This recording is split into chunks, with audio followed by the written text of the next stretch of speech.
अहिले चाहिँ यो अब यो 1 महिना अब 10-8 दिनपछि चाहिँ अब यो म भरे कुराकानी गर्छु। अब पर्खा लाउनु पैसा थुप्रो लाग्छ नि त, 10-20 हजार पैसाले हुँदैन। फाउन्डेसन खनेर म यो फेरि नापेरै दिन्छु यो पर्खा पनि ठेकेदारलाई बोलाएर।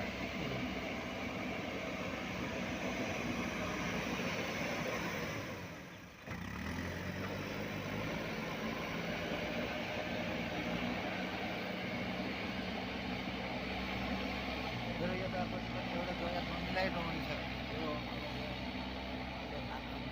त्यहाँ पनि पुरै 10 आना जग्गामा चारैतिर फाउन्डेसन खनेर चारैतिर घेर्नुपर्ने छ। त्यहाँ